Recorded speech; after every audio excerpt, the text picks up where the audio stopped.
And, you have all these different reactions that are starting to grow in terms of popularity because people are recognizing that this thing with the left, this relationship has not been working.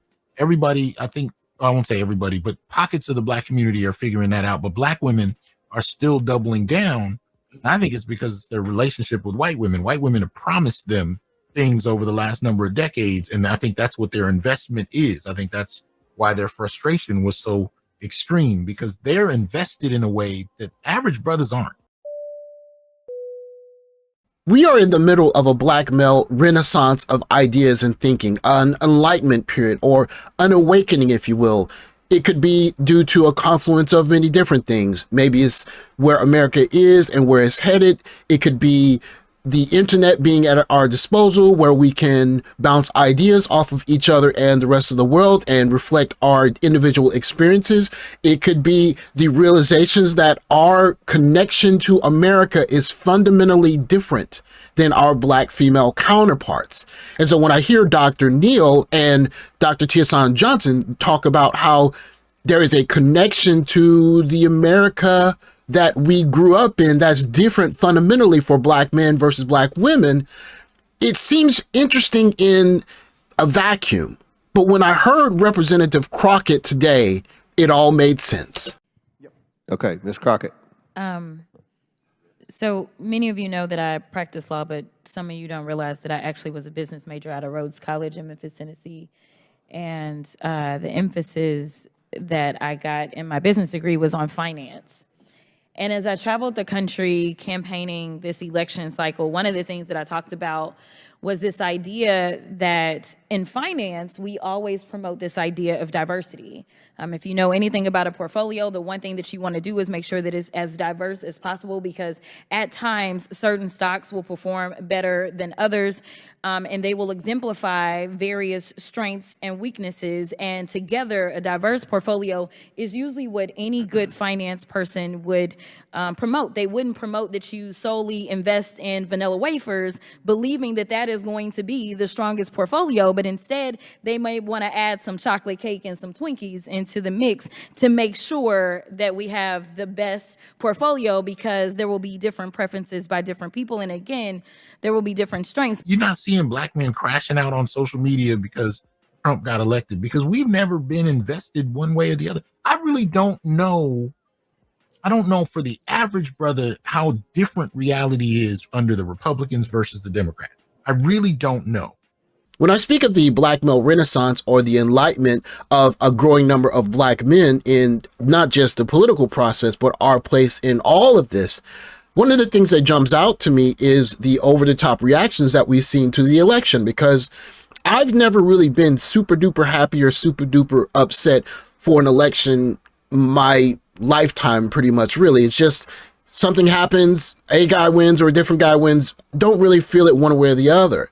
But you can tell in a certain other aspect for other people, in this case a Black woman, it's a very big deal. And you can hear her arguing. It's not the best analogy that I've heard, using, I think she said Twinkies and chocolate cakes, but that's her analogy. But it's important to her. And you can see that she is very invested in which party wins the election. But as I sit here and I think about what we say and what I'm hearing as it relates to diversity when it comes to anything outside of making money, and to be clear, we are losing GDP every time we try to push back on this idea of diversity, because all of us bring something different to the table. But one of the things I am seeing is conservatives, not necessarily because of Trump, but just conservatives in general, are starting to sue. You mentioned DEI a moment ago. You see, we've seen in this last year alone, they're starting to go after these Black women groups that have come together and gotten funding from corporations, and they're pretty much only sharing it with each other. I mean, Black men are irrelevant to it. So now you're starting to see these white conservatives going after them about these privileged little spaces just for Black women and girls. But you consistently said over and over the word oppression, and every time that you said it, it was almost as if I was hearing nails on a chalkboard, because it seems like you don't understand the definition of oppression. And I'd ask you to just refer to Google to help you out. Oppression is the prolonged, cruel, or unjust treatment or control. That is the definition of oppression. And Black men we're just kind of quiet because we didn't benefit from it. We didn't tear it down. And those white men are not doing it for our favor, but we're just kind of watching it happen because we weren't involved. We weren't invited. And so as I sit here as a Black woman who practiced civil rights, let me tell you the reason that my colleagues wanted to make sure you understood the same Black history that your side of the aisle wants to delete out of classrooms is because you can then misuse words like oppression. There has been no oppression for the white man in this country. Yeah. To participate. This is something that Black women decided to really go in on for themselves, with themselves, with the extended help of white women. So now you have this red wave people are talking about, and it's blowing back against Black women, and Black men are just kind of watching it because we weren't invited to participate. So we just watching it happen, and I think we just continuing to move the way we've had to. You tell me which white men were dragged out of their homes. You tell me which one of them got dragged all the way across an ocean and told that you are going to go and work. We are going to steal your wives. We are going to rape your wives. That didn't happen. That is oppression. We didn't ask to be here. We not the same migrants that y'all constantly come up against. We didn't run away from home. We were stolen. So yeah, we are going to sit here and be offended when you want to sit here and act like, and don't let it escape you that it is white men on this side of the aisle telling us, people of color on this side of the aisle, that y'all are the ones being oppressed, that y'all are the ones that are being harmed. That's not the definition of oppression. You tell me the prolonged, cruel, or unjust treatment that you've had, and we can have a conversation. I'm not going to sit here and say that Representative Crockett doesn't have a point, because she does have a point. She's merely stating American history. We all know it. Now, in this moment of transition in America is where I have my question, because what is her chess move? Because in a transition government where there's basically a mandate to go in a different direction, making a pointed speech that many people on the internet are saying bravo for might make some people feel good. But the truth of the matter is the government is in a changeover mode, and the people that are coming in are going to move in a different direction. So what's the chess move? I'm not quite sure. And what it tells me is that maybe she believes if she makes a very heartfelt message or makes an appeal to the people that are coming into the new government, then they're going to do something for her and the DEI, which she's representing. There's only one problem with that, and that's something that we in the male experience understand.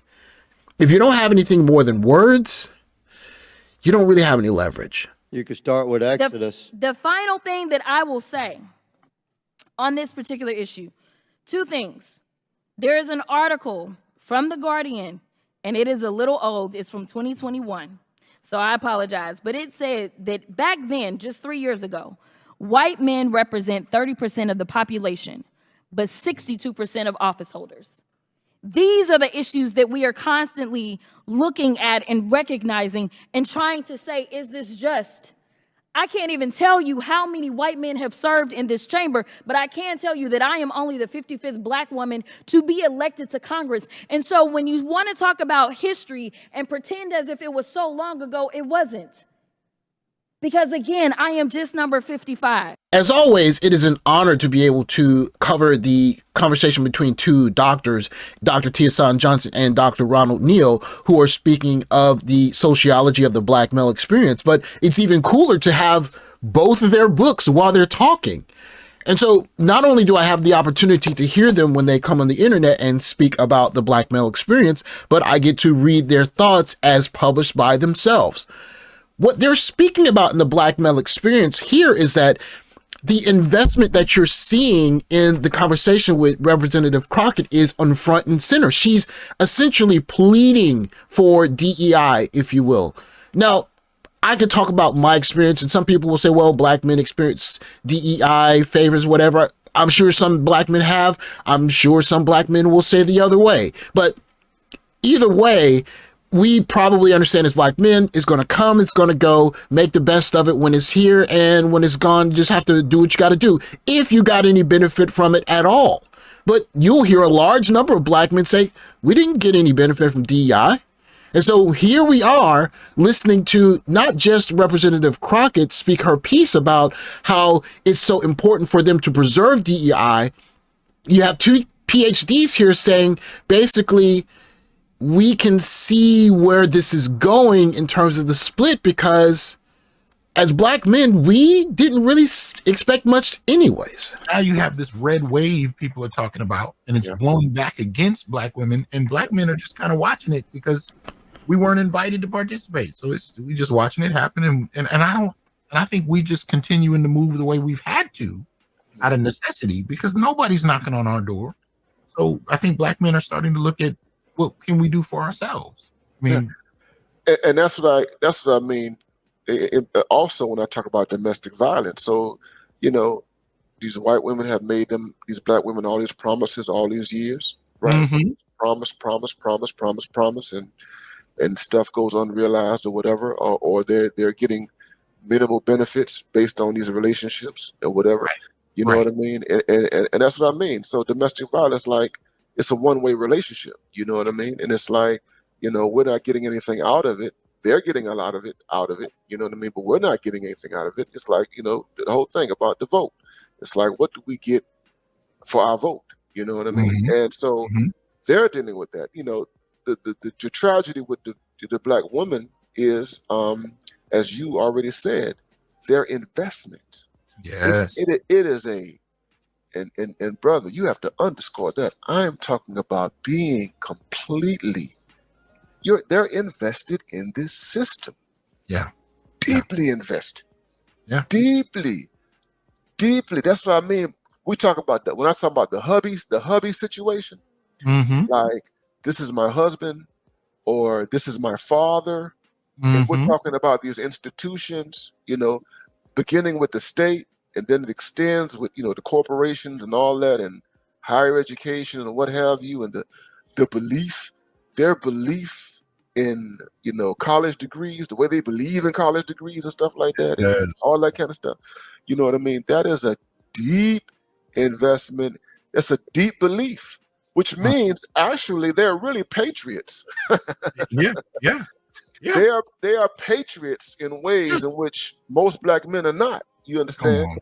And so the thing about it is that we don't have that in us, because we're like skeptics, because everybody treats us, you know what I mean, in a way that's indifferent. Finally, when we start to talk about what do these numbers do, as we're trying to say that diversity, equity, and inclusion is the problem, the reality is that when it comes to financial performance, companies with more diverse workforces are more likely to outperform their competitors. Companies in the top quartile for racial diversity are 35% more likely to outperform their peers on profitability. Companies with diverse executive teams are 25% more likely to generate greater profits. Diverse companies earn 2.5 times higher cash flow per employee. Diversity works. And until you can show me data that says otherwise, I think that we need to go back to being a country that listens to experts and gets out of our feelings and recognizes, again, that racism is real in this country. And until we stop pretending that it's not, we will not solve the problems that we are consistently facing. And that will bring real unity that we seek when we're looking for a more perfect union. Again, I won't say that Representative Crockett is wrong in what she's saying, because she's making sense in her speech. But the question I have is the timing. In a time where the wave is pushing in a different direction and it's almost certain to put DEI in its targets, this speech at this time seems curious, if that's even the right word for it, because it almost seems like it's a plea that please don't take DEI away because it's so important. But if you're a Black man and you look at the intersectionality tree and you know that some people see you as near the top, but you look at how things have played out and Black men aren't the ones that are benefiting from DEI the most, it's almost kind of like watching it as a third person. It's very interesting to hear Dr. Ronald Neal, and he's going to speak about this. It's that in this Black male renaissance, this new awakening, if you will, Black men are seeing ourselves as we exist in this world and moving accordingly, untethered. And that is a very new and fresh idea for Black men. And that's the thing. We respond based upon how this country has treated us. Right. You see, Right. and it has not treated us in ways that convince us that we should be invested. You see, and I think that's what the bourgeois class, that's what they don't understand, and that's what you can't really explain to them. Yeah. With in terms of, you know, what's going on now, why Black men are moving the way they do. They can't understand Black men sitting on the couch. They can't understand third party. They can't understand the Trump vote, and you can't even explain it to them. Yeah. Because they're too invested. Yeah. See, and it's a waste of time. And for all you brothers listening, it's a waste of time trying to explain it to them, to debate them, to go back and forth, or what have you. You know what I'm saying? It's like, yeah, it's almost it's religious. It is deeply. It's like it's a religion. Of course, it goes without saying that I'm going to implore you to click the link in the description and watch the full 2-hour interview, as well as buy the books of Dr. Hasan Johnson and Dr. Ronald Neal so you can understand their ideas in full.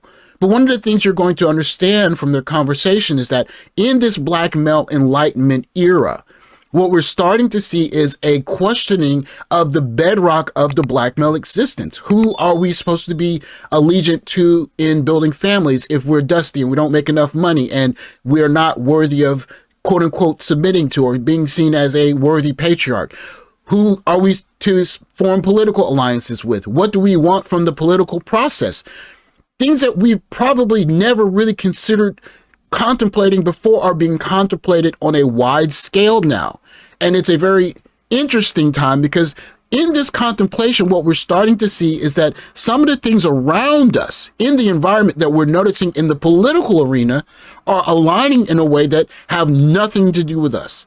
And so if we're not part of this DEI push that is being made on the behalf of Black women who maybe are in positions to benefit from it much more than maybe Black men, because I imagine that masculinity is something that is oppressive, then we have to look at the process and say, well, maybe innocent bystander is one position, or maybe even doing something that's untraditional, like going somewhere else and starting a family, or dating someone that we wouldn't have started a family with, or voting a way that we've never voted before, is an option. Whatever the case is, what is clear is that this is a new landscape, not just politically, but in terms of building families and just socially. The question now becomes, what is the next move for everyone when they see that Black men are our own political and social entity? And that's a question that's going to take decades to understand, but it's clear it's going to be a very interesting answer to look forward to. Thanks for watching. Like, subscribe, comment below. I'll catch you in the next video. Take care, guys.